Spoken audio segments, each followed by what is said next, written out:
Good afternoon. Hello, is this Kevin? Good afternoon. Thank you for joining today's webinar and today's live meeting of Manufacturing Committee of HILI. Thank you very much for joining. My name is Kevin Devecioglu. Today I'm with our co-chair, Ran Loveland. So together we'll be presenting you and introducing you our panel as well. Today we'll be talking about predictions, how the life will be, business life will be after COVID-19, and how businesses can be ready for what is coming, for the new normal. As you know, our manufacturing committee, we have various different meetings.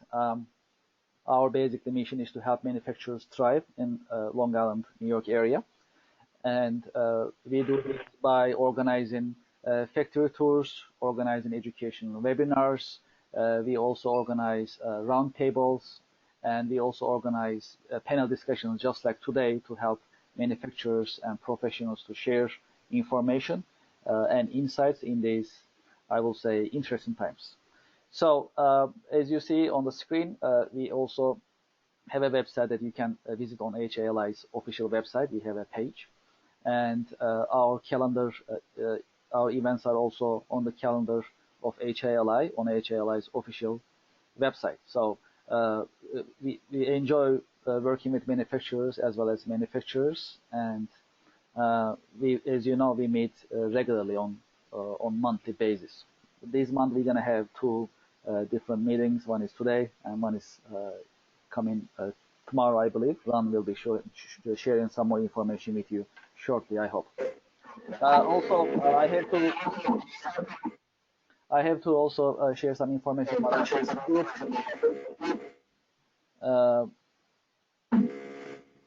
We have also a LinkedIn group that I like to share with you for sharing information and content whenever you're available. I also keep the link on the screen so you can join, you can engage with other manufacturing committee members, share some educational content, and stay in touch. As you know, earlier this year we had a couple of meetings. One of them was about digital transformation of manufacturing operations. We met in Microsoft in Garden City. That happened on January 22nd. And also we have another meeting, for example, in February at Sun Nation. We talk about green manufacturing practices, green as in environmentally friendly manufacturing practices. And these both events were great. They were very educational, very informative, and we had a great crowd as always, which we appreciate. Started in the end of March 25th, I will say, we started to do educational webinars. The first one we had was with Kristen Panella from Summit Safety and Efficiency, if you joined us. So we talk about health and safety management in the face of a pandemic, and we talk about many different tactics and strategies as to have a safe and healthy work environment. Following these educational webinar, we also had different subject matters. For example, we talk about technology in manufacturing. We also talk about marketing for manufacturing companies. We talk about energy management. We talk about quality management systems. So we kept the momentum going during these times of social distancing, and we kept sharing the education information and facilitating events for manufacturers and professionals in the region. Okay, great. So I'd like to introduce Tony Joy from HILI. She was so nice to join us today. I am sure there are some updates, announcements, and news coming from HILI, which are very important that we like to hear. Tony Joy, if you're available, please share with us. Hi, Kevin, can you hear me? Yes, perfect. Oh, perfect. Awesome. Well, thank you so much. I just want to give a warm welcome and thank you for everyone who's joining this afternoon. My name is Tony Joy. I am the office manager for the HILI.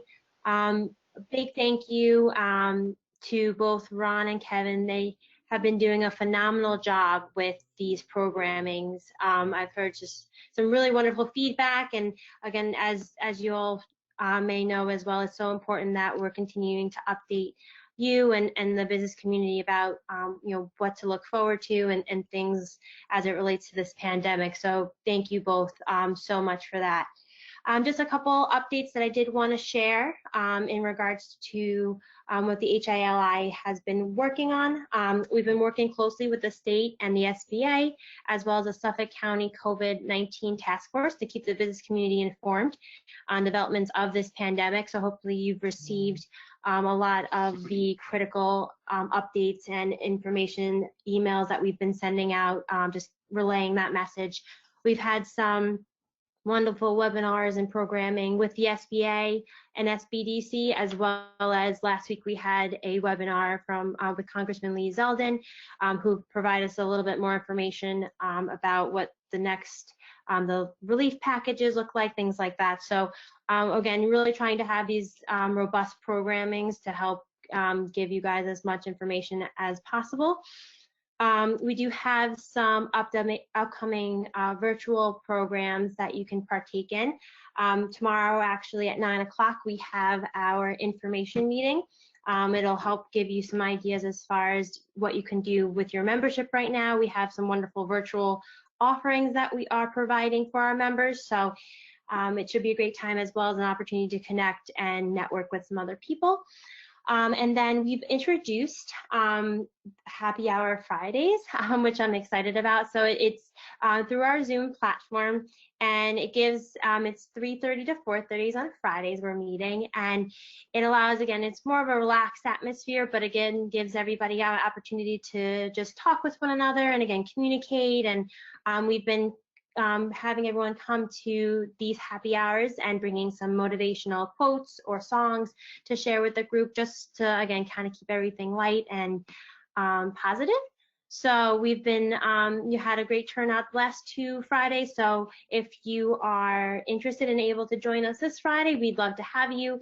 You can find all updated information as far as our events and our virtual events and other committee meetings on our website.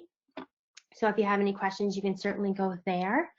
And we are just excited to continue to bring our members these types of important programming opportunities and information to keep you all as updated as possible. So of course, if you have any questions, you can certainly reach out to any of the staff or give us a call at the office, and someone will be able to help you with that too. So, so with that, I'm going to kind of pass it back to Kevin. So thanks so much. Thank you, Johnny. Totally, much appreciated. Thank you for the insights. And it is great. I mean, HILI keeps going and then keeps sharing content and organizing events and networking. That's also that's very important nowadays, and I truly appreciate it. Thank you so much. Thank you for sharing.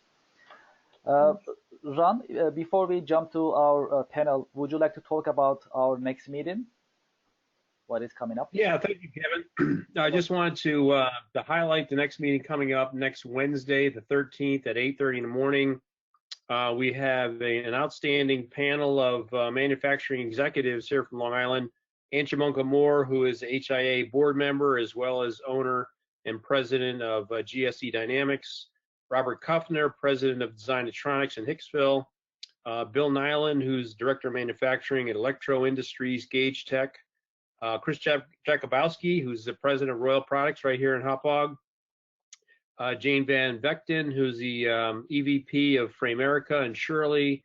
And Tara Montieri, who's the GM of M Factory in Brooklyn. So great panel. They're going to be discussing how COVID has impacted them. Most are essential, but actually Tara's company is not essential. So how do you come back from COVID? What protections, mitigation systems they put in place, you know, from manufacturers to manufacturers. So I hope you can join us. Thank you so much. So where do they register? On Eventbrite?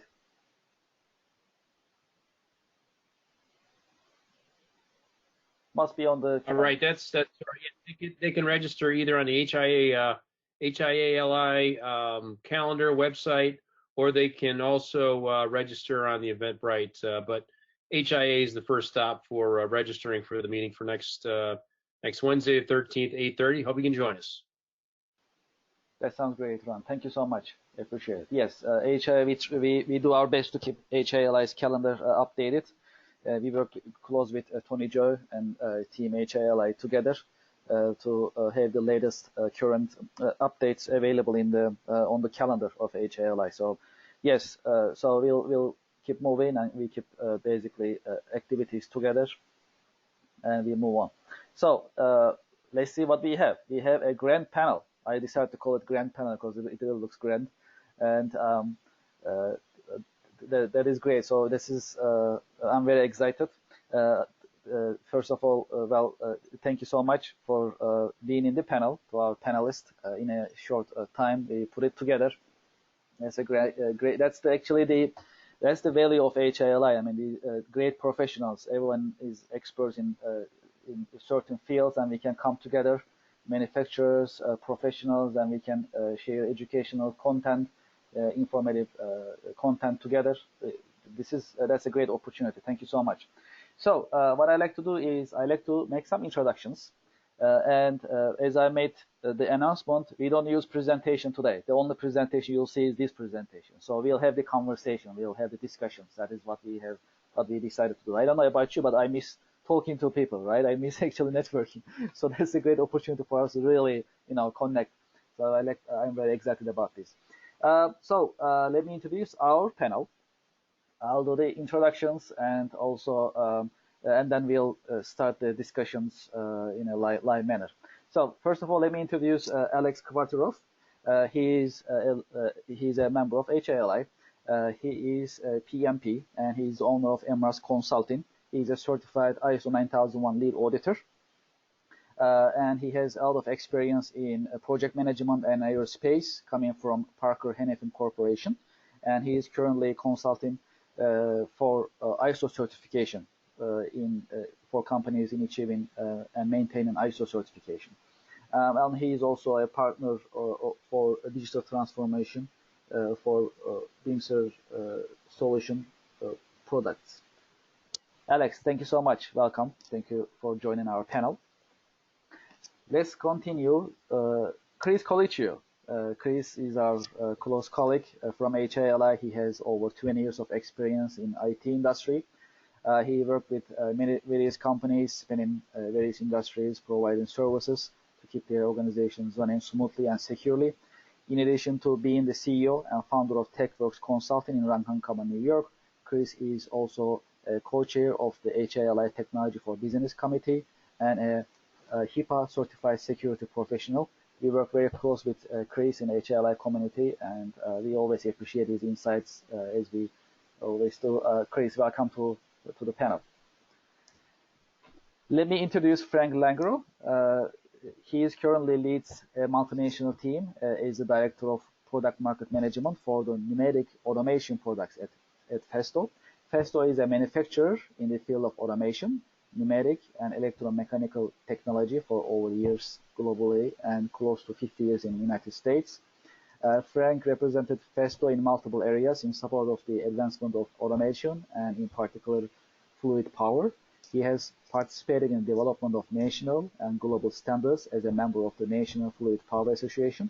He has represented Festo as an industrial advisory board member for the Center for Compact and Efficient Fluid Power, a partnership between industry and several leading universities to steer the direction of fluid power research. Frank also holds 4 patents in the area of fluid power. So I'll continue. In addition, Frank has been volunteer for more than 12 years with FIRST Long Island, an organization that administers all 4 FIRST programs on Long Island. FIRST uses robotics as the platform to help the students develop an interest in science and technology while developing the skills needed to excel in today's environment. Since 2018, Frank has been a member of the board directors of FIRST Long Island. Frank has a bachelor's degree in mechanical engineering from Hofstra University. Frank, welcome to the panel. Thank you for joining. Let me introduce Jay Ryan. He is the founder and CEO of Kilfinan Energy Consultants. The company helps businesses save money and improve their bottom lines by cutting energy costs. They employ many different strategies for their customers. but they always start with the Lightning because that Lightning is the simplest and most cost-efficient way for a business to cut operating expenses and improve cash flow. Jay also had a chance to actually join one of our webinars a couple of weeks ago, and we also had a very actually educational webinar before, so that was also great. I'm glad you joined us, Jay. Welcome to the panel.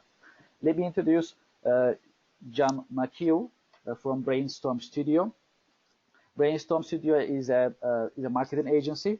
The expertise has a lot of experience in digital marketing as well as social media management. Also, they have strategically helped companies managing their marketing operations. Based in Melville, helping companies in different industries such as manufacturing, service providers, and other industries. Brainstorm is an expert in marketing strategies and digital marketing.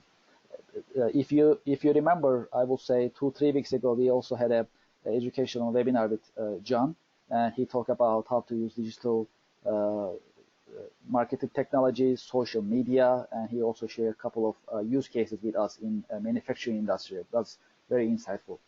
John, welcome to the panel. Thank you for joining us. Let me introduce Manny Morales. He is the president of 2M Technologies company. He has many years of experience in business software, Microsoft products, cloud migration operations. Manny is a loyal member of HALI community. He is also a co-chair of Technology for Business Committee of HALI. Just like Chris, we also work very close with Manny as manufacturing committee, because technology and manufacturing goes hand in hand. That's a fact. So we really work closely in terms of organizing events, webinars, and activities. Manny, welcome to the panel. Let me introduce you Mardi Khalif. He's from PSI company. PSI stands for Paperless Solutions Incorporated. So he's a partner and co-founder of the company. He has been offering paperless solutions and document management solutions since 2005. Mardi gained his document management experience working for 15 years with 3M company. Macrographic systems was his expertise. Marty's partner Steve gained his understanding of computers and computer operations as an officer in the United States Air Force. Thank you for your service, Steve. PSI customers are with government agencies, major retail companies, medical, legal, manufacturing, and in many different industries. So they have he's bringing all that experience to the panel today. Marty, thank you so much for joining. Welcome to the panel. Okay, great. So this is the introduction. So as you see, we have a great panel together, panel of experts, and everyone has an expertise. So what we do is we have a question today. Our question is predictions, right? How business life will be after COVID-19 and how businesses can get ready for new normal. So what we do is basically each panelist basically has an expertise. They may have different fields of expertise areas. So today we just focus on one. For example, in terms of Alex, we focus on ISO 9001 quality management and risk assessment. For Chris Colucci, we focus on cybersecurity. With Frank, as a manufacturer, we focus on supply chain and changes in business patterns nowadays. With Jay Ryan, we focus on energy trends, energy management. With John McHugh, we focus on social media communication. With Manny Morales, we focus on cloud technology, and with Marty Khalif, we focus on paperless and remote work environment nowadays, which is also very, very important and popular subject matter for us. We have only one question and one question only, and every single panelist of ours hopefully will answer the question from their expertise point of view. So that is the idea. We have 5 to 7 minutes for each panelist when they answer the question, and I'll be basically managing the time, and when there is 1 minute left, I'll be letting you know. So here is the question, and as I said, there is only one question for each of our panelists. As many states, including New York State, are opening and getting ready to open economies, it looks like nothing will be the same in business, and there will be a new normal in different areas. Based on your expertise area and your observation in the marketplace, what are your predictions about business life after COVID-19? How will it be? How should businesses get ready for new normal? This is our question, basically. So we basically asking the same question to our panelists. Alex, why don't we start with you?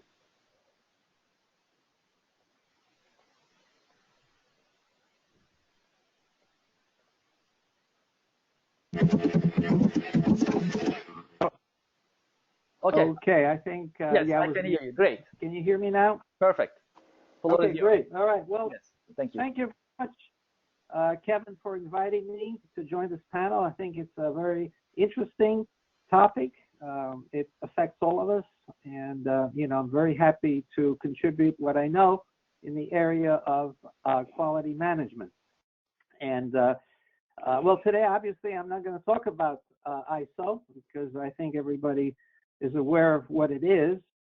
What I want to talk about is really how COVID-19 has impacted the quality management system. And what I'll do is I'll discuss two areas which I think is generic to most organizations. And obviously, there's a lot of other changes that are affected by the pandemic, but I'm going to focus on two that affects almost everybody.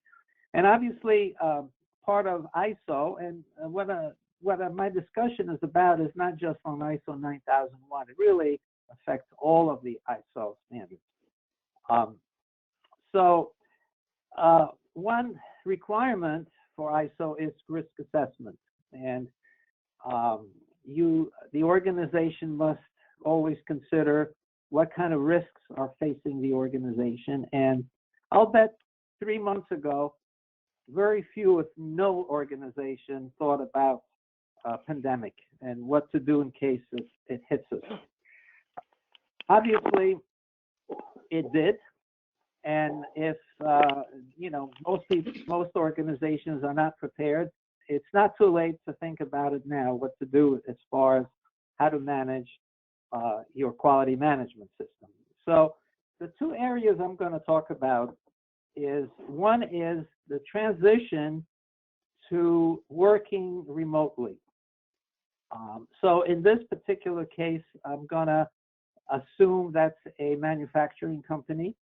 Obviously, a lot of the workers have to be located on site because of the equipment that they have to use. And each organization must obviously adopt regulations to meet the requirements in this with COVID-19, namely the physical separation and so on. So obviously, I'm not going to address this because it's specific to the organization, but I'm going to discuss about transitioning to working remotely for those people that do not have to be located on site. And some of the people that could be working remotely are the different levels of management, okay? But one of the 7 ISO principles is that your decisions have to be based on evidence, okay? That and evidence, what is evidence? It's really the data and that you have or are collecting as part of your process. And based on that, rather than just taking, a guess or using intuition as to how to improve your process, which is the core of ISO, all your decisions have to be based on real data and facts. So the data, so if you are now working remotely, the data must be made transparent to you. And it should be available in real time and without having the individual call the office and saying, hey, what's going on here, what's happening here, and so on, because that is not an efficient way of satisfying this problem. Now, I want to compare working remotely like to a medical personnel that want to measure or monitor a patient remotely. So to do that, what do you need? Well, first of all, you need some sensors on the patient to measure his vitals. Then you need a communication link, which is typically the internet. And then on the other end, the doctor has to have some sort of interface, software program, and equipment to monitor how the patient is doing. Well, I'm comparing that. Now, you may think, well, what am I talking about? Comparing, having sensors in an organization. But I will address that, a little later, and explain what I really mean by those sensors. Now, working remotely, obviously, if it's, like I said, a manufacturing organization, the management or whoever's in charge of the organization has to continuously determine if the company is meeting targets, if the corrective actions are being handled properly according to procedures, dealing with any supplier issues, and in general, if workers are really following procedures. Okay, and there's obviously a lot more issues that are needed to be addressed, but those are the things that people in charge have to be monitoring continuously. The other part of it is audits. The other thing that is being impacted by COVID-19 is audits, and there are three types of audits. There's an internal audit, there's a certification audit, and a surveillance audit. Now, the internal audit, that could be performed either by internal personnel or having a third party that's doing the audit. Certification audit is once you have applied for ISO certification. The certification audit is done by a certification body or a registrar, and once you have been granted the certification, then every year you have to conduct a surveillance audit, which is again done by the registrar. Now, typically, the certification and surveillance audits have been done on site. So you have the auditor come in on site and then spend how many days it takes to perform the audit. And he goes through all the data, documents, and so on. Now, in the Alex? Hi, body, this is Kevin. Yeah. You have 1 minute. Thank you. Okay, so the body that controls the certification bodies, they have issued a document which has been in place for a long time, specifically stating that in cases of acts of God or man-made incidents, specifically they list pandemic, that the audits could be conducted remotely. So the position is that most of the audits, certification audits, can be done remotely. Now, when I said the sensors of the organization, what do I mean by that? It's basically a software program that has access to all of the data, documents of the organization, and really looks into what is going on, if people are following the processes, and so on. And there are several tools that are available to do that. And of course, the one that I'm very familiar with, and I think it does a great job, is QDMS, which is developed by Bimser International. So I think that as a takeaway, it is very important that if we get back to normal and do we change our process or not, that kind of a tool will be very valuable in any situation, whether work goes back the way it was done normally or it's still done remotely. So that's basically what I wanted to mention. Thank you very much. Alex, thank you so much. Thank you for the insights. Yes, actually, there are many things to talk about in terms of quality management. We have 5 to 7 minutes for each panelist. But what we have is, at the end, we also have a Q&A session and discussion, so we can take a little bit more time to talk more about the subject matter based on your expertise. Thank you, Alex. Much appreciated. Okay, great. So, Chris, if you are ready, so what are your predictions as for business life, how the business life will be after COVID-19, or we don't know really after, right? Maybe during COVID-19, we don't know when it's going to be over. We don't really know. So how the business life is changing, how business can be can be ready for this new normal? What would you say? All right, thanks, Kevin. I really appreciate you having me be a part of this panel. And basically, what I wanted to talk about was, we've been talking for years to our clients and with Kevin and with manufacturers about the stages of digital transformation and where they are in those stages. And what kind of happened to all of our clients very quickly is that they jumped into to a digital transformation that they either didn't want or didn't expect to happen. And we see that as a good thing and a good trend that we're starting to talk to our businesses about how they can take advantage of it. Now they're really open to utilizing these technologies. So that's been a really good trend for a lot of our clients that are willing to be a little more diverse and willing to kind of embrace what the reality is.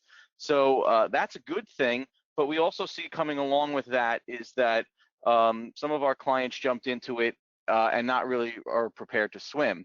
So and that's okay, because you got to do what you need to do to keep your businesses functioning. But from a security standpoint and from a cybersecurity standpoint, and then from compliances, especially in the manufacturer world, we've taken some shortcuts. So we're trying to really take a look and help businesses that have embraced this technology but weren't really prepared for it, to take a look at what it means. Because if you're, especially in the manufacturing world, especially if you're into the aerospace and defense industry and that kind of stuff, one of the things that we know is that there are people out there that are still trying to attack your systems and still trying to take advantage of your users and your systems if they're not being taken care of. So that being said, this is the same. I'll repeat a little bit of what Alex said, is that what we're doing for our clients is setting baseline audits for them to take a look and say, where do you stand with your technology? And it's not that we have to change. We just need to know what we did, where we stand, and how we can move you guys forward to do that. Because the one thing we know, even during this time, the Department of Defense said, we're not stopping CMMC. If you know what CMMC is, that's the new Department of Defense regulations for anybody who's doing manufacturing in the aerospace defense industry. But also, almost across the board, a lot of the big players that we're dealing with are expecting the smaller businesses to hold to higher standards with their technology and their security moving forward. So no matter what happens in this pandemic, there is an expectation that security is going to get better, and that they're going to require all of our businesses to have new levels of security, both in the old technology that they used and in these new technologies. So we definitely want to, make sure that you're prepared to that. But that being said, the clients that have embraced this and are really moving forward, I think that we have a real bright future, because we are really seeing that there is a way to be more productive through these technologies like SharePoint, like Teams, like Zoom, and all that stuff, and cut back on some of the paper. And I say the clients that have really embraced that, we had about, I'd say for our side, we had about 50% of our clients that were fully ready to go, and we moved them over to cloud services, and we moved them over to remote desktops and things like that. And with a flip of the switch, they were up and running. The other clients had to deal with some disruption during that time. But I think we should really embrace this change from that standpoint. I think that's the positive thing that we're going to stand. So secondarily, what we're trying to do and what we expect that you guys should be doing is during these downtimes, getting your users, yourself, trained on how to use these technologies, what these technologies and how they can benefit your organization. Maybe have a conversation with someone like ourselves. We're offering up free time to everybody who gives us a call to say, what can we do with this technology? What's next? That kind of stuff. So, but we've also set up formalized training, and we're talking to all of our clients about getting formalized training on all these new products, on cybersecurity, on all of those kind of things, because I would still say that it's now time to start looking at your cybersecurity plans as something real, and understand that your users are your first line of defense. It's the like, I think it's about 80% of all cyber attacks come through somebody inside your organization. So you really got to get them up and trained, and really talk to them about what that means for the cybersecurity piece. So we've been doing that for our clients. We've been talking to them about moving forward, and we've also been talking to them about, it's a practice that we do here, which is we try to actually we try to put ourselves out of business. We sit down with our group, with our our leaders in our organization, and even with some of our team, and we say, what's going to happen now? What are the changes that are happening that could put us out of business? And it could be a competitor, it could be a new technology, it could be any of those things. And when we talk about those kind of putting yourself out of business, we say to ourselves, okay, so we've kind of identified some areas that are going to put us out of business, and if that puts us out of business, what can we do about that? Do we hunker down and not change anything and we just fight against it? Do we change ourselves and make that product that could put us out of business ourselves? Do we advertise against those changes? So that being said, that's a lot of what we've been talking to our clients during this time. Most of them are really looking for, now that I can do this, what are we going to do to get our people trained up using this new technology? Yes, sir. Sorry to interrupt. This is Kevin. You have 1 minute. Thank you. I lost you, Kev. You have 1 minute. I guess I have. Awesome. All right, so we're looking at this as a positive for all of our clients, although, like I said, there are bad actors out there that are looking to take advantage of this situation. So we're trying to talk to them about making sure that, what they did, if they weren't secure, if they were just giving themselves, their clients, and letting them work on their computers that their kids might be on, and other stuff out in the field, and opening up VPNs and all that kind of stuff. We're kind of trying to rein that back in so that they're really secure again. We're focusing on getting them trained on these new products in cyber. We're really looking to the future and trying to get all of our clients to say, there's areas where we're all going to be able to probably shift a little bit, make some money, and move forward. And then, like I said, we really focus on trying to say, how can we be ahead of that? What's going to be, none of us can predict the pandemic, but there's some things we can predict. Let's get ahead of those things and really try to, move our businesses forward.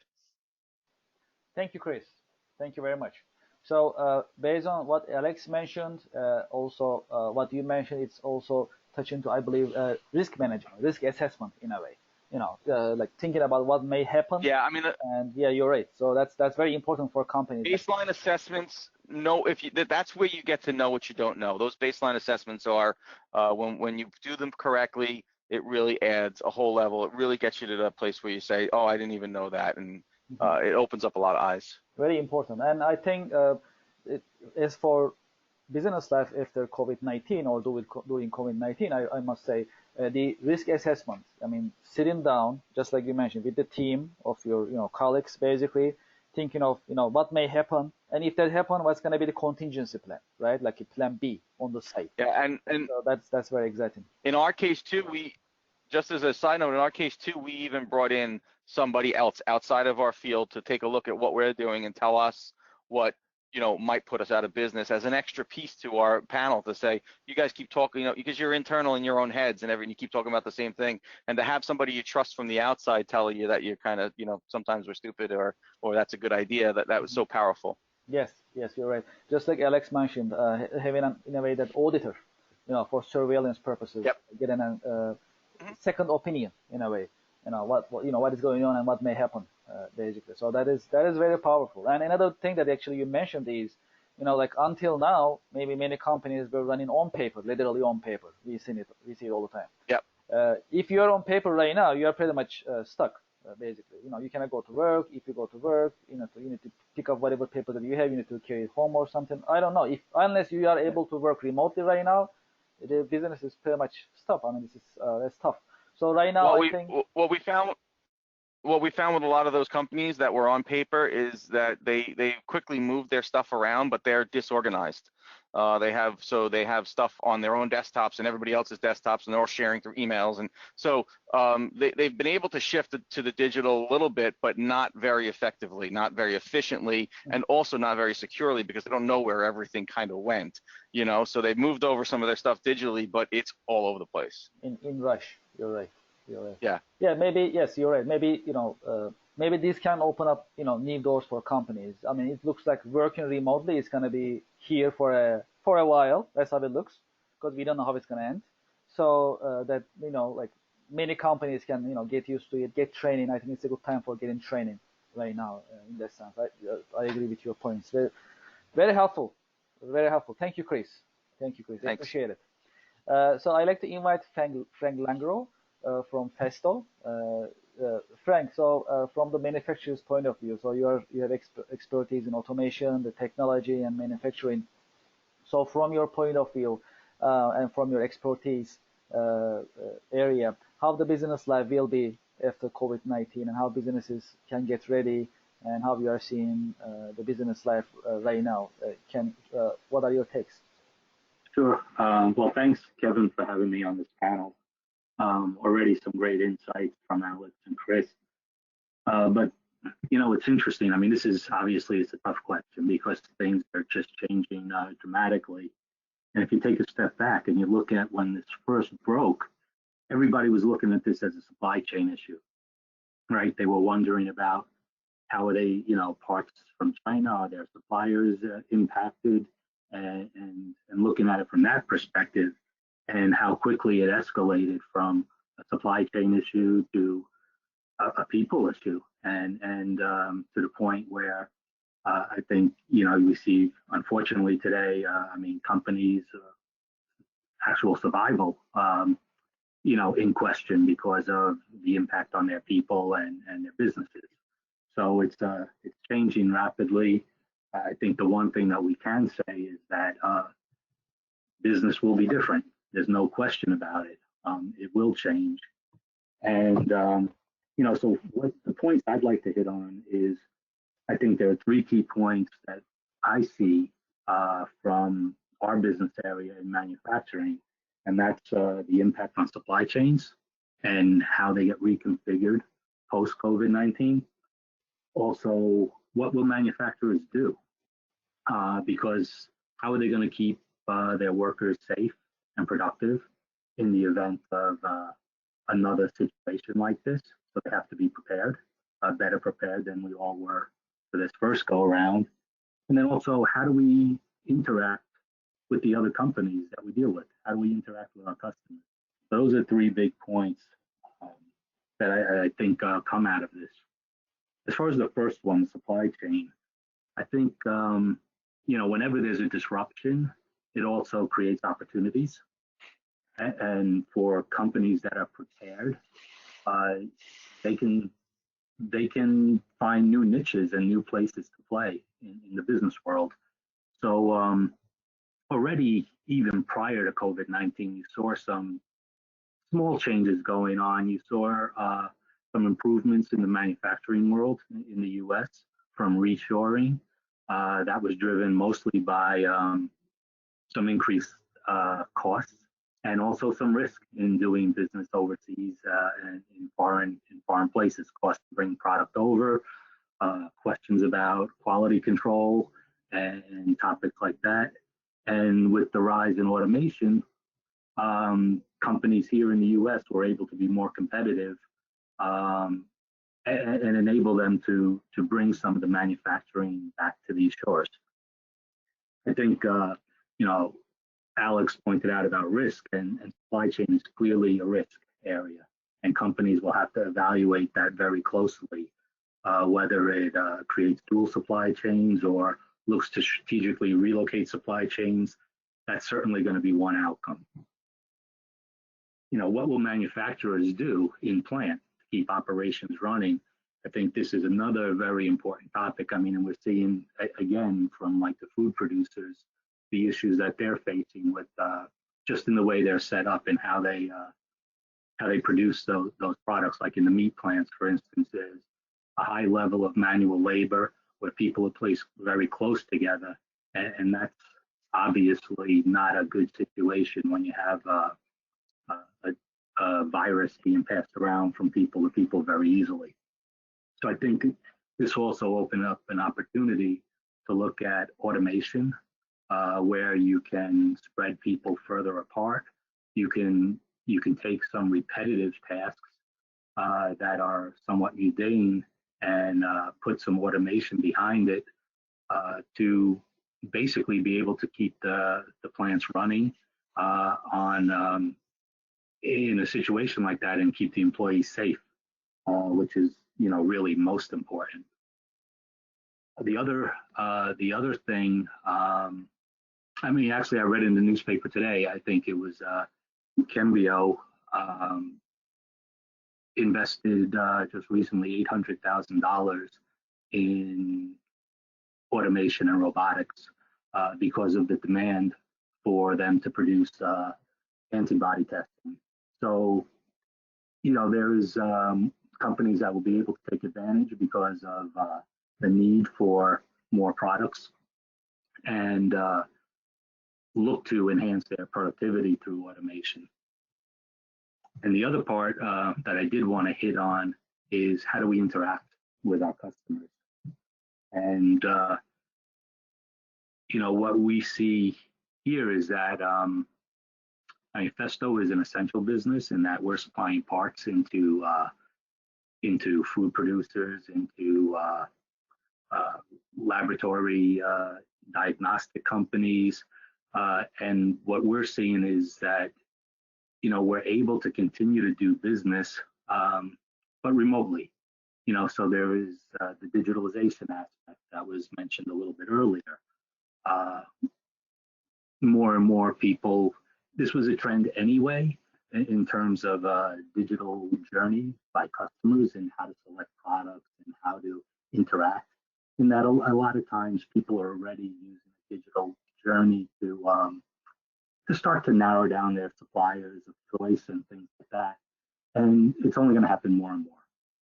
And so you have to be prepared to have information available, the tools that the customers need to select your products and design, their products, whether it be transferring CAD files or more elaborate analysis tools, on a machine level, making safety analysis and other things like that. So companies have to be prepared to be able to supply that information, and work remotely, have the tools to stay engaged, but yet not be face to face. So I think we're going to see that a lot more because companies are still going to be protective of their employees and I think cautious about who they let into their facilities and their buildings and so on. So we have to be prepared to be able to deal with that as well. Frank, thank you very much. Yep. That is a great insights. Absolutely. One of the things actually you mentioned is, some companies they work remotely, and another thing you mentioned is actually that was a trend anyways, right? Like working from home, it's not something new, but right now it is a necessity right now for us to actually run our businesses. That is another thing. The supply chain is also very interesting. I mean, you're right. I mean, we read different news on newspapers every day in terms of supply chain, like because the problem is, I think you also mentioned it, globally it's an issue. So because of the nature of our business, we also deal internationally with other regions as well. So all of a sudden, pretty much at the same time, everyone has the same issue. So you turn to the left, they have the same issue. You turn to the right, they have the same issue. So it is very difficult to manage the supply chain at the same time. Yeah, because you're dealing with your own issues at the same time. You have to be cognizant of your customers, of your suppliers, because they have their issues too, right? And so we are in the same boat in this, and so we have to work together to make sure that we're able to keep things moving forward, and each company at the end of the day, I would hope this is the case. I know it is in my company that the employees are really first and foremost. We really want to keep our employees safe and healthy, and when you do that, they're productive. Definitely, Frank. Much appreciated. Thank you so much for the insights. Please stay with us. They also have the Q&A session and further discussions coming up soon. Thank you, Frank. I'd like to invite Jay Ryan. to the conversation. Jay, so your expertise is actually energy management and energy cost reduction. So from your expertise point of view, so how the life will be for businesses during COVID-19, after COVID-19, and how they can actually prepare themselves from the energy management point of view. Please share your insights with us. Okay, thank you, Kevin. Thanks for having me on the panel. Hello, everyone. Thanks for listening. It's amazing how much has changed in the last 6 to 8 weeks. We're all being forced to think differently, not just about our business strategies and tactics, but about who can work, what will be allowed under changed conditions, where our people will be able to work, when we'll be able to reopen our businesses, and how we can prepare so that we can enter the next normal in the best position to thrive. I think some people have addressed some of the other questions. I'm going to address the last question, how, at least, as it pertains to energy trends. And so on the micro level, before COVID, energy efficiency was a useful tool for enlightened businesses. An upgrade to LED lighting, for instance, would save 40 to 70% on electricity, will eliminate the need to purchase replacement bulbs and ballasts, and provide healthier and brighter light for a more productive workforce. With significant rebates and tax incentives, LED lighting could pay for itself in 6 to 24 months. Community solar installed on your roof could provide an additional stream of revenue, and in some instances could provide you with a new roof. Demand response programs could provide your visitors with a large cash payment from your utility in return for being prepared to lower your energy use for a few peak use afternoons in the summer. And in turn, all of our other energy strategies could save our customers money on one of their largest operating expenses, energy. What will change post-COVID on the micro level is that the increased need to focus on cost reduction and cash flow maximization strategies. When businesses are running smoothly and revenues are humming along, energy efficiency projects can be put off. We'll get to that, but I don't have time for it now.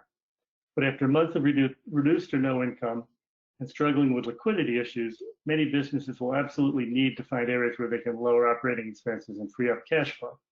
And energy efficiency is one pain-free method to do that. On the macro level, I think we have to watch for how the new total focus on health will impact energy and environmental policy at the government level. Before COVID, public policy was leaning more and more towards green priorities, with less interest in how those policies might negatively impact business. For instance, regulations requiring an increased percentage of energy produced by or from sustainable sources were increasing energy costs for all, and that was going to increase. And more specific regulations put a significant financial burden on some others. For instance, building owners in New York City. As we've seen with how we're now bagging our groceries at the store, however, right now health and safety is trumping green policy. And we'll have to watch how this plays out because it's going to impact the cost of energy going forward. Because it doesn't step on the toes of any of my fellow panelists, I'm going to veer off the pure energy topic for 1 minute. This is absolutely pertinent to today's topic of life after COVID-19, however. As suggested by Kevin's introduction, my company is constantly involved in finding the best and most cost-effective LED lighting technology. Our expertise in lighting also extends to ultraviolet light. Unfortunately, due to the coronavirus, all businesses, including manufacturers, are going to have to spend more time and money ensuring that their facilities stay clean and sanitary. This is not just to protect the health of our employees and customers, but to provide them with the peace of mind that your premises are safe. As with our energy spend, we should be prepared to do this in the most effective and cost-efficient manner. UV light is a great disinfectant and has been around since the 1870s. There are different types of UV light with different properties determined by where they are in the electromagnetic spectrum. Most of UV light that's been used in the US in the past has been UVA or UVB. It's great for killing bacteria, but it doesn't kill viruses. UVC light kills viruses with 99.99% efficiency, but if not used properly, it can damage human eyes and skin. Combining two different types of UVC light, you can completely disinfect your facilities. This no-touch technology uses no chemicals or toxins and leaves no residue or odor. You don't have to move any machinery, cover your electronics, or put away desktop papers. If you're interested, please call or text me and I can further explain the technology and the process. And that's basically it for me today. Okay, thank you very much. That's very interesting technology that you just mentioned. So like in terms of having the safe work environment, having those lights in place in a manufacturing organization or distribution, for example, that's a game changer. That's a great. Yeah, it really is. There's an article in the paper today. Some scientists from Columbia are doing a test with it to clean all the subway trains at night. So it's a real technology, and I'd love to talk to people about it. That's amazing. Thank you, Jay. Thank you for the insights. Much appreciated, as always. So let's talk about communications right now. Let's talk about social media. So as businesses, yes, we are fighting against this situation. We try to adapt. We try to see what is going on, and we try to protect our employees. We try to also communicate them. We try to communicate our customers. But that's not easy, of course. So from the communications point of view, I'd like to invite John McHugh to the stage, our virtual stage, I must say. So John, please tell us what do you think in terms of from your expertise point of view, marketing, digital marketing, and social media, how the life will be, business life will be during and after COVID-19, and how businesses can get ready for these difficult times. Sure. Thank you, Kevin, and thanks for all the attendees. So yeah, as the rest of the speakers mentioned, things are very different than they were 6 weeks ago. So I'd like to speak about a few predictions I have, and also as it relates to sales and marketing, and basically what you can do now to prepare for business life after COVID. So you're definitely going to need a new playbook for sales and marketing after COVID-19. So much has changed so quickly, and we can't use the types of messaging we've used in the past. It would just be insensitive to what's going on right now. I think there's going to be a lot less branding and awareness type of marketing, and much more focus on marketing that generates revenue. A lot of companies are going to have to recover, right, and make up for sales that were lost. So yeah, it's going to be a lot more focus, and a lot of it is going to shift to digital marketing and sales, because it's one of the most measurable types of marketing. I think we're going to see a good amount of innovations, as some of the past speakers mentioned. Also, we're already seeing how we all pivoted quickly to working from home, with video conferencing and shifting to cloud services.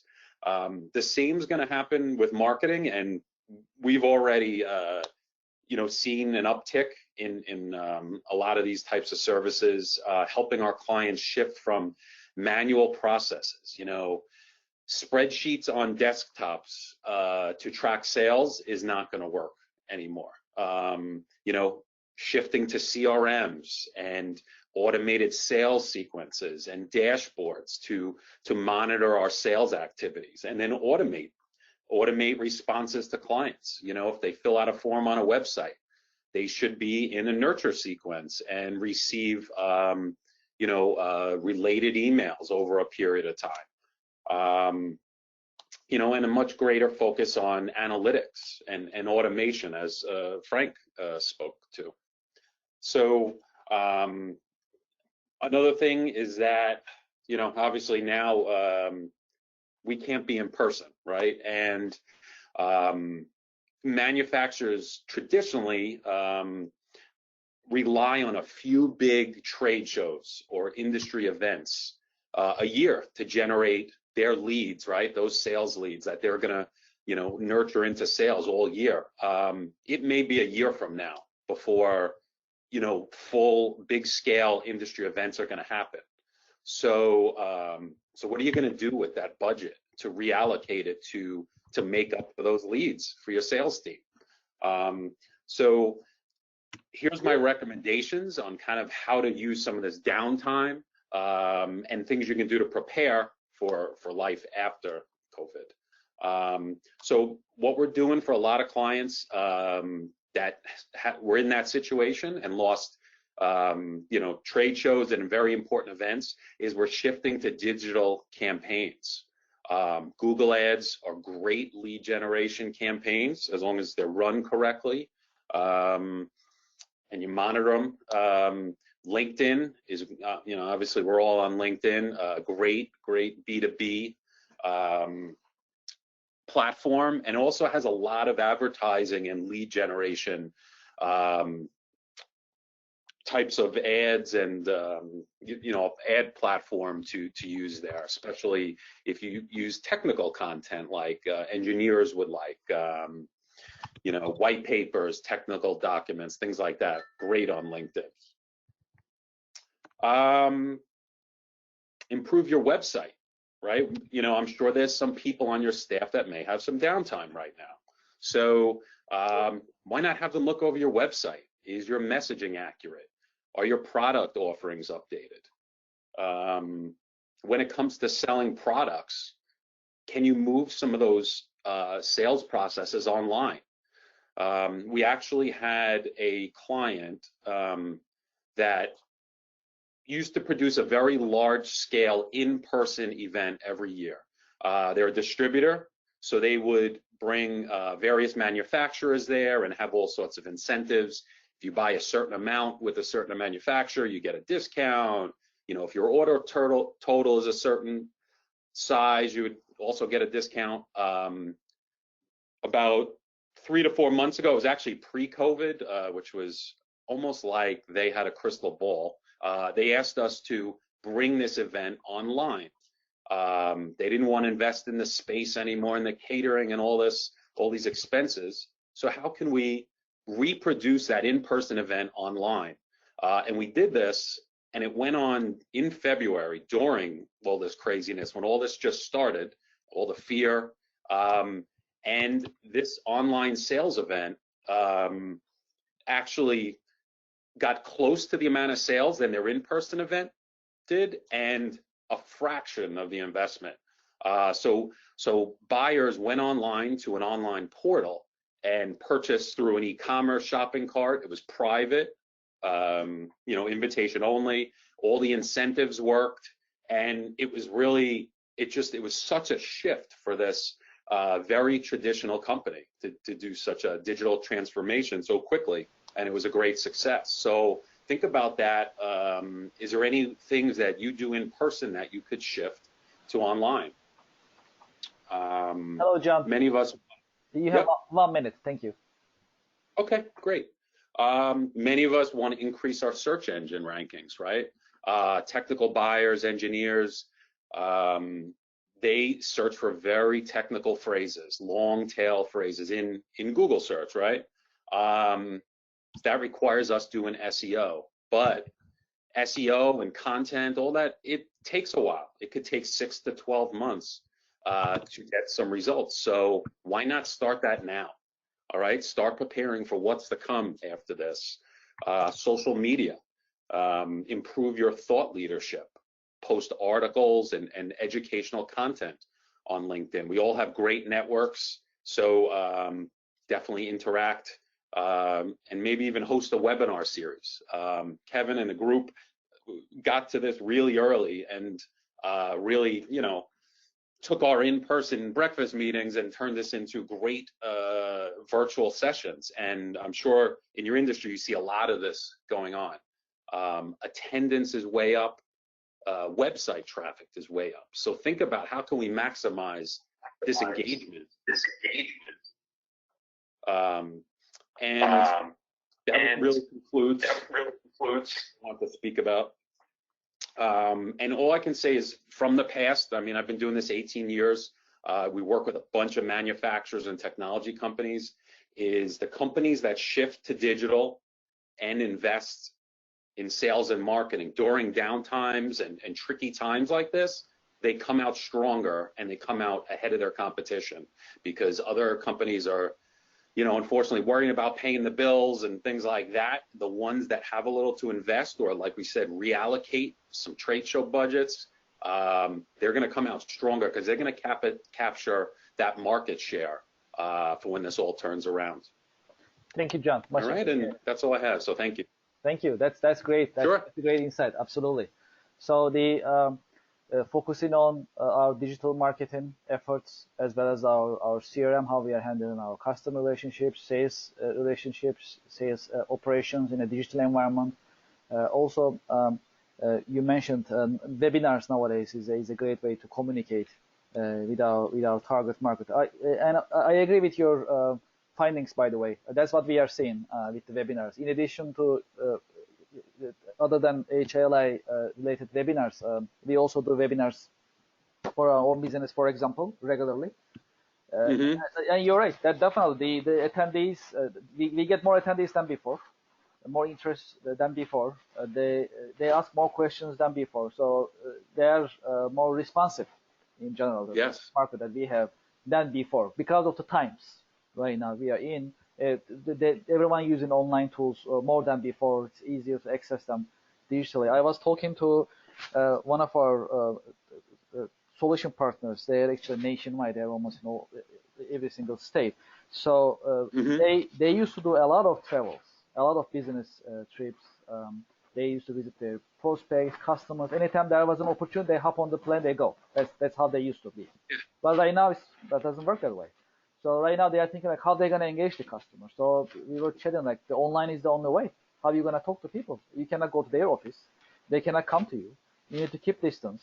You cannot even travel easily. So that is the only way. That's how it looks. The online tools that's available right now. Thank God that's available. We are lucky in that sense. We are fortunate.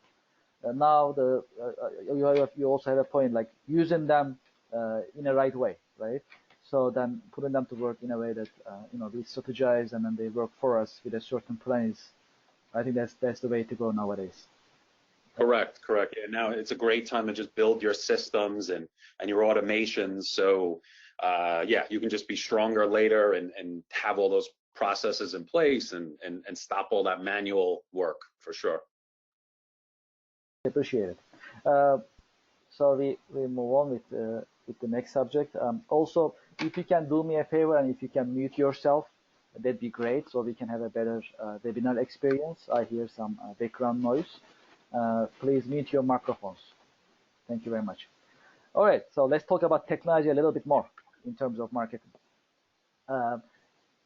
So we know you have a lot of experience in technology for business, cloud.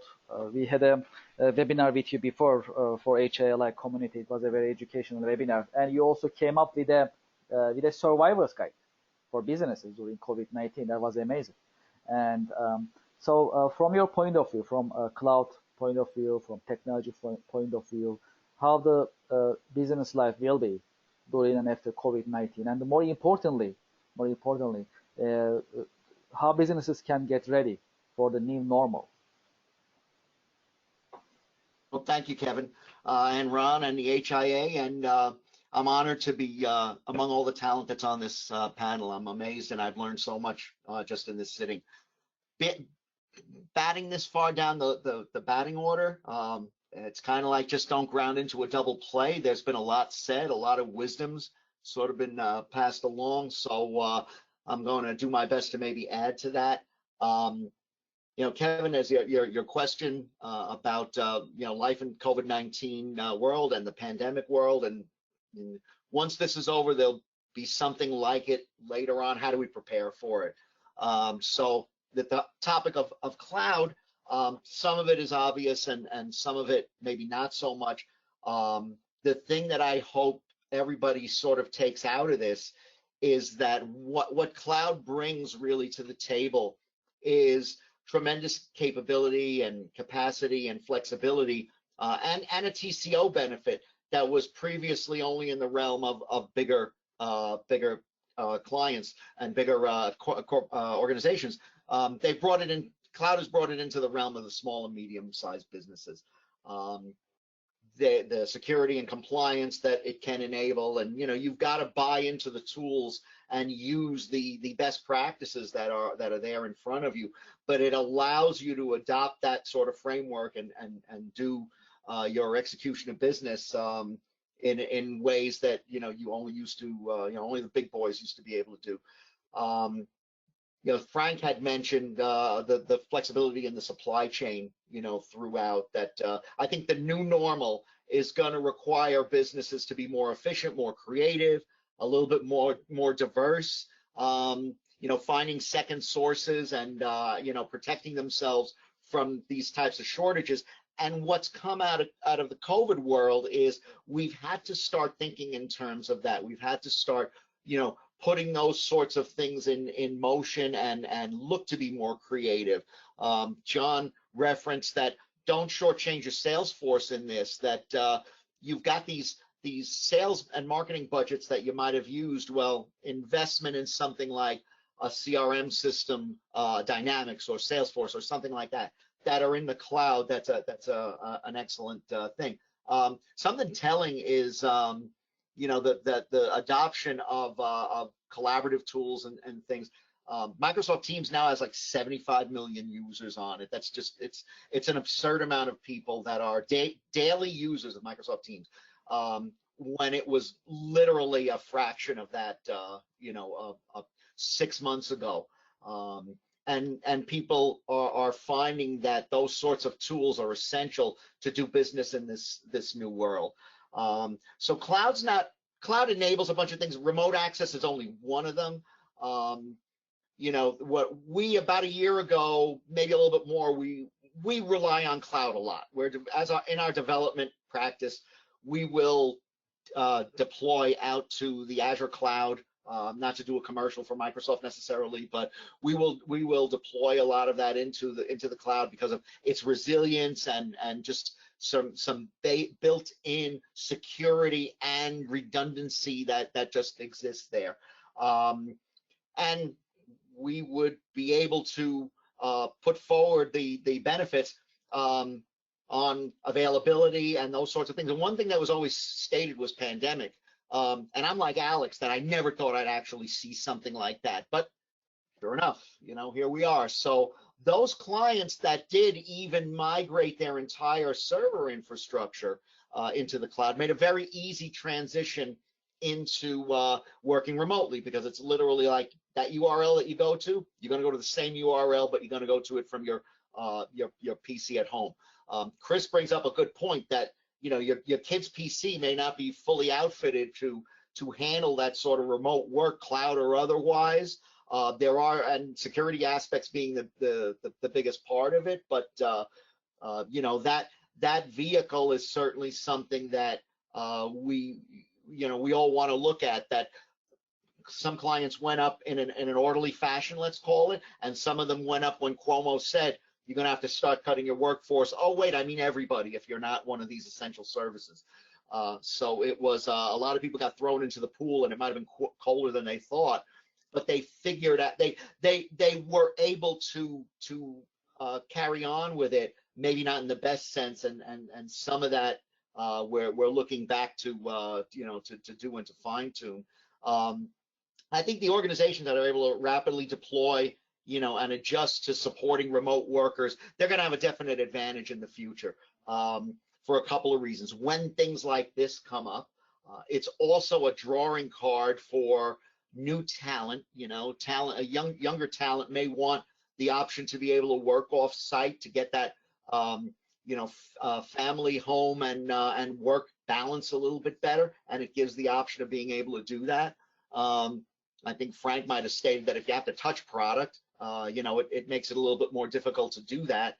But there's a lot of staff that don't need to touch product and can easily work outside.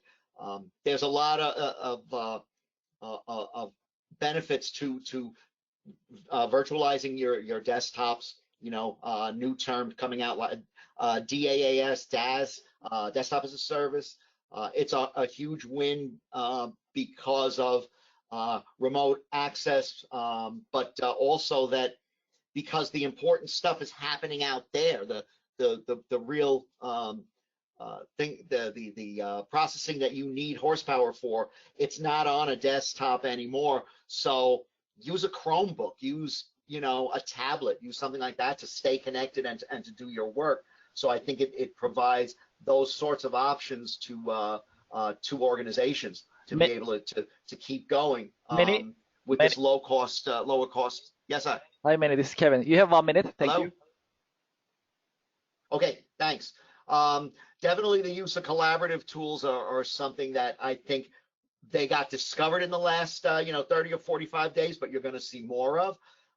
People have a lot of gold locked up in their data. So I think the use of some cloud-based business intelligence tools, big data type tools, and other things, Power BI and other types of functionality, natural language queries. You're going to see those as being utilized more by different organizations. And the use of IoT for this, the supply chain certainly can make great use of IoT. You're hearing 0G networks, which are low power facilitators for monitoring that sort of thing, for control, for using, for feeding predictive analytics and other benefits. Artificial intelligence is commoditized by the cloud that many different size companies can make use of. I think you're going to see the use of AI be a little bit more evolutionary than revolutionary as people start using it more and discovering some of the benefits. But cloud's one of the most agile platforms available, if not the most agile. You really pay for what you use, you enlist what you use, you shut it down when you're not. So in these times which maybe demand you to do things that you never did, offer services and goods that you didn't used to, it gives you that flexibility and that agility to be able to do that, I think, a little bit better than back in the day. You're going to need to do things you've never done in the new world, and the flexibility of cloud should help you to adopt that. Thank you, Manny. Much appreciated. Yes, I think it is a time for cloud. That's how it looks. I mean, think about it. So let's say you have a server at your plant, at your warehouse, and you need to maintain it. You need to take care of it. You gotta take care of it sometimes physically, right? You gotta go check it, make sure everything is okay, the coolings are working. So nowadays, I don't think it's a great time to do it. You need to maintain refrigeration or something. Yeah, the system room, right? So yes. So I think there's a lot of benefit.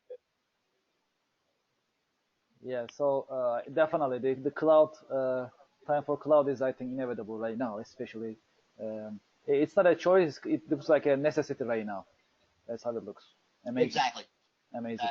Exactly. And we've been leveraging cloud basically as another brick in your infrastructure. The same way you may put up a server and a workstation, that cloud is another thing that you can either put in fully, put in as a hybrid. You may be constrained by by ISO or something like that, by a regulatory oversee, but it's definitely should be in everybody's toolbox and should be in the conversation. Yes, absolutely. Especially those in healthcare, complying with CFR Part 11 and FDA requirements. You're gonna have to back it up anyways. In a place that's off-site. That's a regulatory requirement basically. Now on top of it, now because of COVID-19, now this is a need. You don't want to manage your system room going there. It's tough. It's risky, really. So that's great. I mean, Manny, thank you so much for the insights. Much appreciated. Thank you as always. Thanks for the opportunity, Ken. Anytime. Please stay with us. We have a Q&A session coming up. So let's talk about being paperless. When we are talking about remote work, naturally we can also be digital at the same time. Imagine all your documentation, all your paperwork, all your sales tools, all your manufacturing the functionalities can be managed or at least or observed remotely.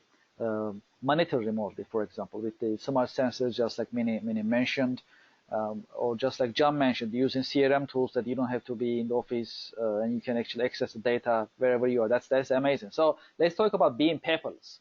And I'm a fan of being paperless, even though I used to work in the paper industry. That's very interesting. So being in technology, seeing the advantages, that's inevitable, right? So I like to invite Mardi Khalif from Paperless Solutions. Mardi, we know you have a lot of experience helping companies being paperless. And also nowadays, there is an opportunity, I must say, for companies to work remotely and be paperless, really.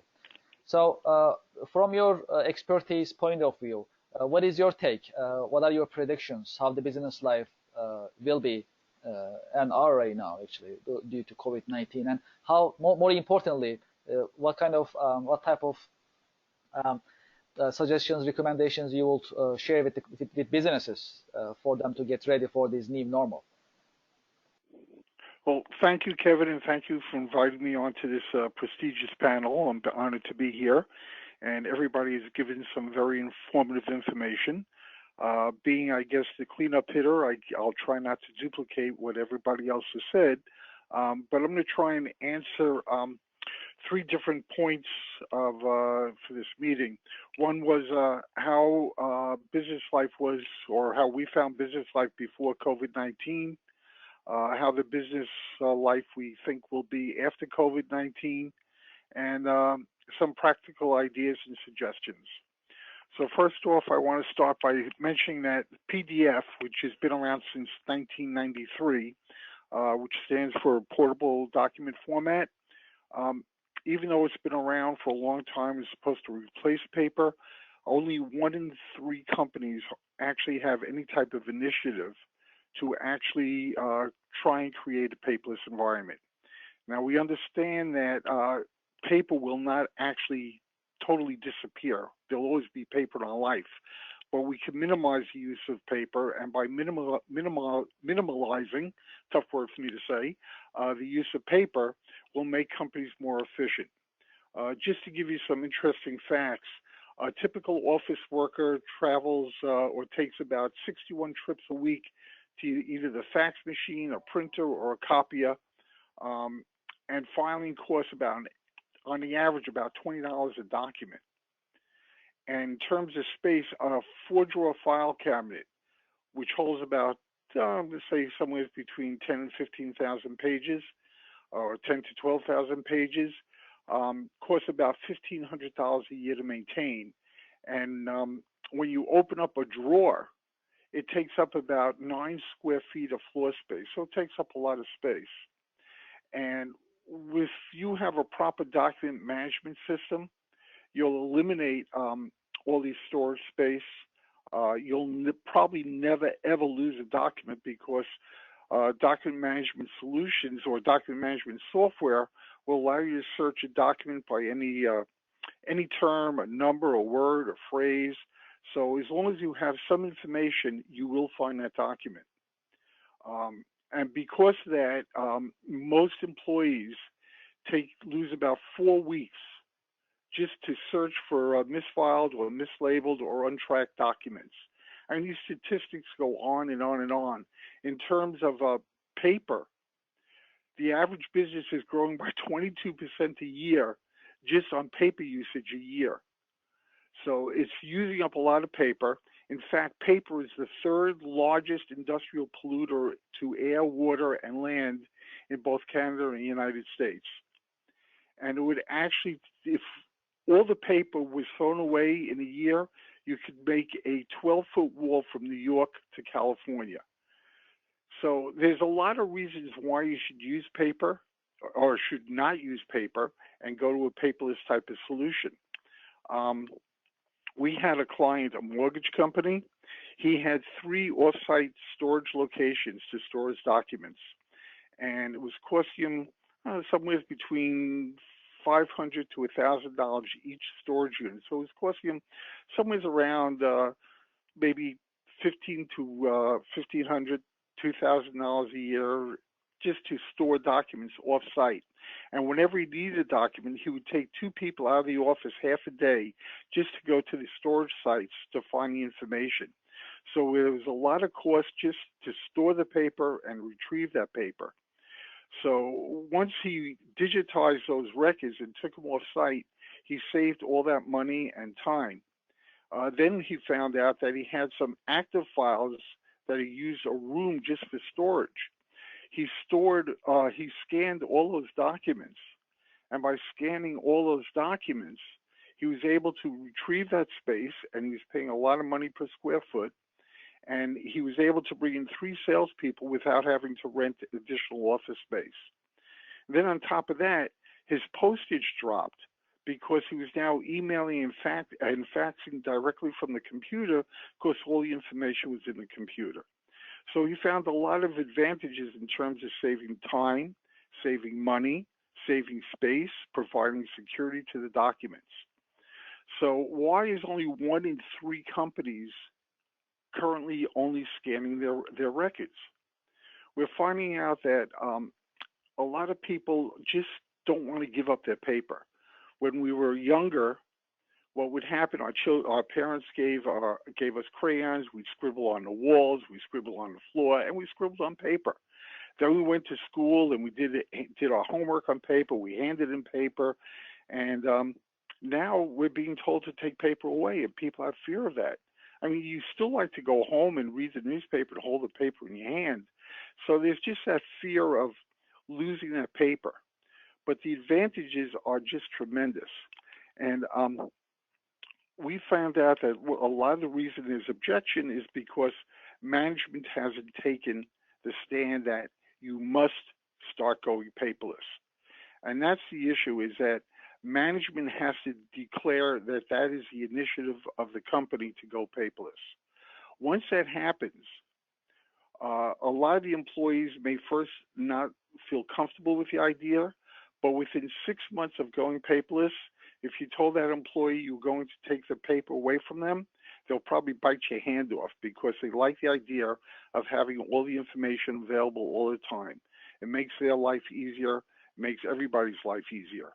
Your customers like it because they get a response back quicker.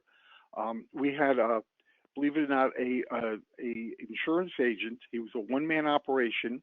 He had 11 file cabinets, and every time he had a phone call, he'd have to take the person's name and number and either put him on hold or have to call him back, and then he'd have to go through the file cabinet and hope it wasn't misfiled or out of file.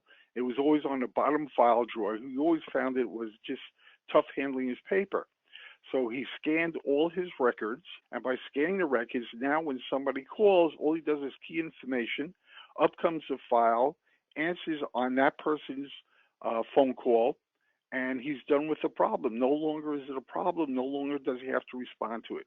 So it's just an easier way to work for whether you're a small company or a large company.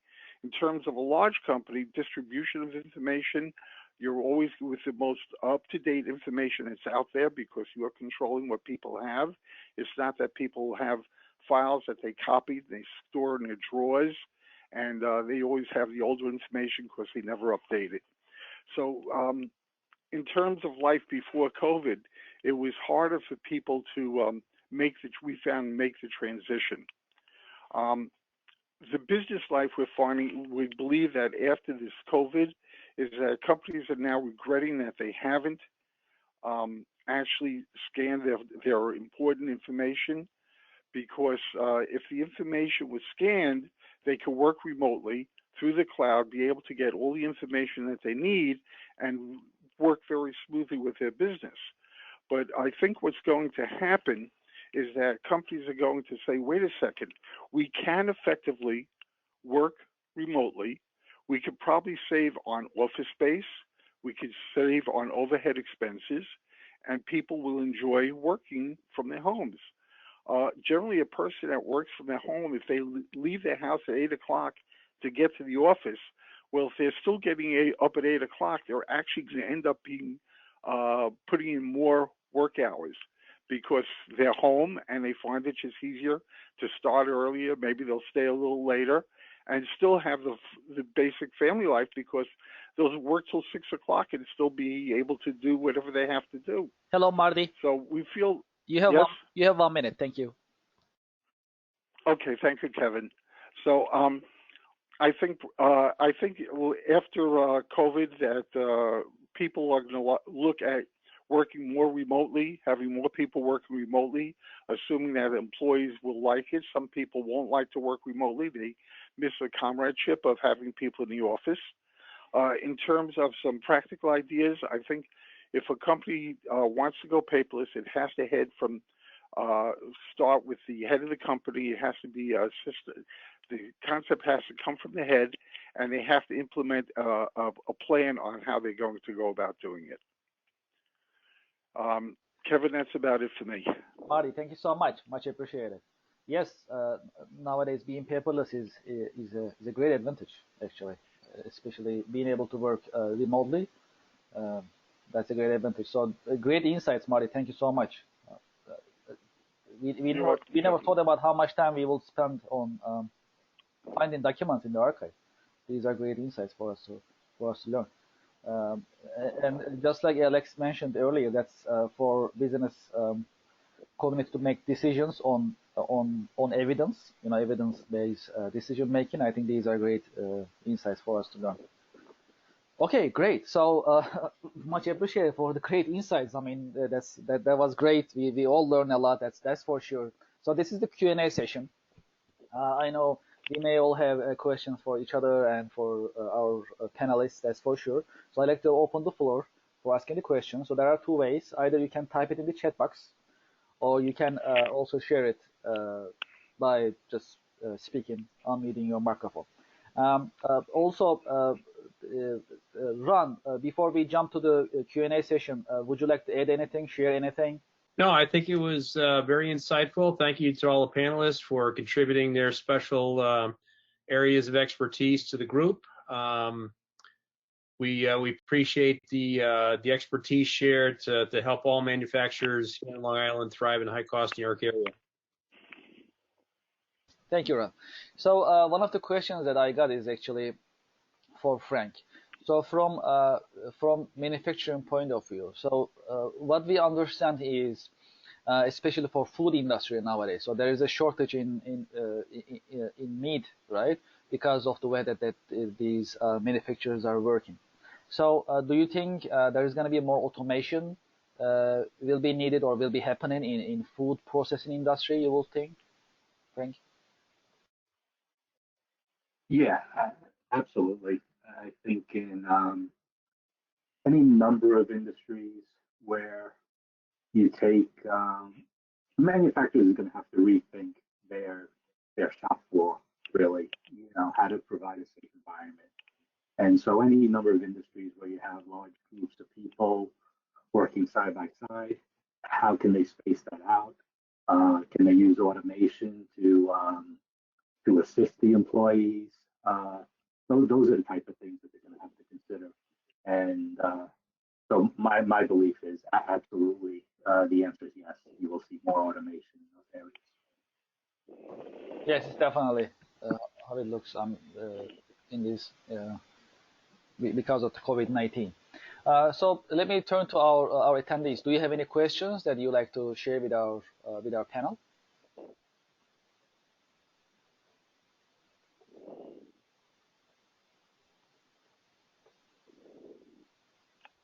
Okay, so I think there is no question from our attendees. One of the questions that actually I received was about actually cybersecurity.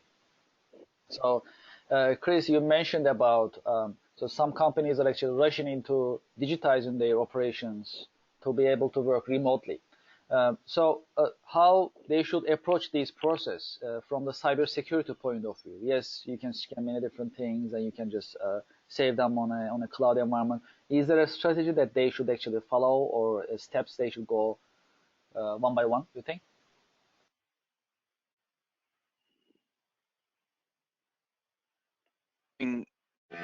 So sorry about that.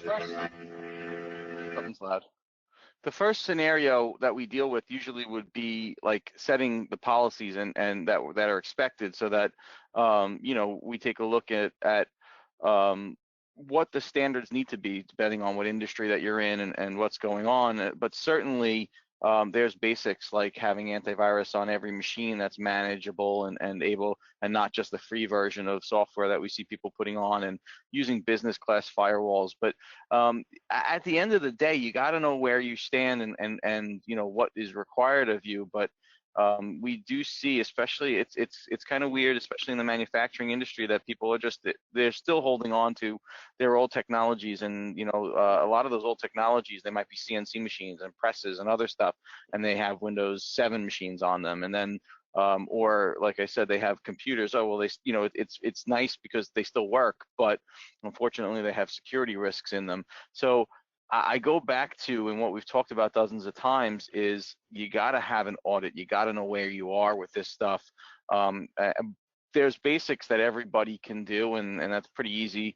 Change your passwords, keep your businesses, don't use other people's computers or your kids' computers or outside, or secure up your VPNs. There's like a lot of basics, but though, to be honest with you, it's if you have this baseline, what we do in our practice is we kind of put it on this sheet, and it's either green, red, or yellow, and then we can go through all of those things and say, hey, this is what you got to work on first. So, a lot of companies will work on the wrong things first. So I go back to audits. It's really like, even at it's very simple. I mean, even if you do it yourself, there's audit paperwork. You just go through this checklist and say, are we doing these things, and do we have to do these things, or do we want to do those things? And some education on your staff. Those are very important pieces. Thank you, Chris. I'd like to turn to Marty. Marty, so you have a lot of experience in helping companies go paperless. And when a company is totally on paper or partially on paper, and they have archives, and we know that there are some companies, they have paper, archives for saving the paper-based information documents that they have. So if they're gonna actually digitize those paper-based information, so where they should start from? Is there any strategy that they should follow that you would share? Well, they have to start some sort of an implementation plan and look at the documentation they have and see which is their biggest pain. Is it they are constantly getting calls, and they are having documents that have to be researched constantly? Maybe they have to look at those documents. Maybe they're concerned about the security of their files. So they have to pick the area of the most pain and start there. Scanning is not a sprint, it's a marathon. It's just something that's going to take a long time to do. So you go by application. You get yourself a decent document management software to control the documentation and find the information and provide security to the information, so you can work remotely. And then you take that application, you put it in place, and learn to get comfortable and work with it. And once that becomes, you become comfortable with that application, you go to the next application, and you tell everybody in the company what you're doing. By doing that, they also want to become on board. But you take the area that's the most pain, most hurt. It could be that it's costing you a tremendous amount of space, and you want to limit the space. Or maybe it's, as I said before, security, or it's retrieval of information. So you look at the documents that you have and say, which is the most important application for me to start with, and you start an implementation plan. Maybe you want to start with a small project because you don't want to get involved with a very long one. You want to start with a small one and see how it works. Start that way. I mean, there's just a lot of different ways of looking at it. But you do it by project, and not try and scan everything at once. Marty. Kevin? Yes, I'm here. Okay, great. Marty, thank you. So I hope that answered the question. Yes. Thank you, Marty. So what I like to do is, before we close our session and end our meeting, I like to turn to our panelists if they have any final thoughts that they like to share. Alex, anything you'd like to share before we end our meeting? No, I just want to summarize that I think everybody's pretty much on the same wavelength. And I think it was very interesting to hear all the various opinions. So I really appreciate being on the panel and listening to all the other experts for their thoughts. Thank you very much, Kevin. Thank you, Alex. Thank you for joining. Chris? Well, I mean, I just like I said, I'm trying to keep a positive attitude on what's going on and looking out towards the future. That there's a lot of good things that can come from this, and really trying to look and help our businesses focus on how they can become better and deal with this next time. You know, we're an organization. I want to say we're lucky because we are essential, but also in the past we've been hit with some calamities. We had a tornado hit a building and 2 floods in our offices. So we were prepared, and we want to be able to share that preparedness with our customers and you know the people of the HIA, the members of the HIA. So if you have any questions about that stuff, feel free to give us a call. I'll certainly spend time with you. I love to be able to help the businesses make it through a time like this. Thank you, Chris. Also, what we do is we keep the contact information on the screen. So after this webinar, if you like to contact our panelists, if you like to ask questions, you can continue this conversation. Frank, would you like to share any of your thoughts as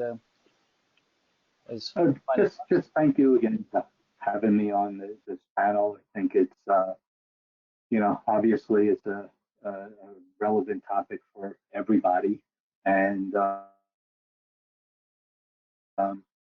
any insights that anybody, you know, if there's any questions, please feel free to contact. But I think the key is, you know, risk assessment.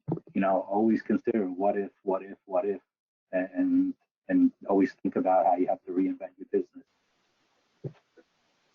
Absolutely. Thank you, Frank. Yes, that's an important point, definitely. Thank you, Frank, for joining us. I appreciate it. Jay? I'd like to say thanks, Kevin, for having me on the panel. I learned a lot today from the other panelists, and as we look to the next normal, I just hope we get there quickly. Whatever it's going to bring, I'm ready for it, and let's go. Thank you, Jay. Much appreciated. John? Yep, I just wanted to thank you, Kevin, and the group. And yeah, it was very insightful. I definitely learned a lot from all the speakers. And yeah, if anyone wants to continue the conversation on sales and marketing, and you know how we can you know sharpen your toolbox for the next year and get things on track, yeah, reach out to me. I'd love to talk. Thank you, John. Manny? Thanks, Kevin, and Ron, for inviting me. Thanks to the panel. It was terrific, learned a lot, and thank you to all the attendees.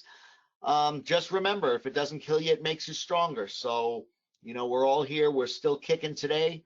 Some of the things that we've learned in these, you know, past couple of weeks have, I'm sure, made us better, and, you know, we'll continue getting stronger still. Anybody that wants to give me a shout and talk about cloud or anything else, I'd be more than willing to do that. And God bless all. Thank you, Manny. Marty?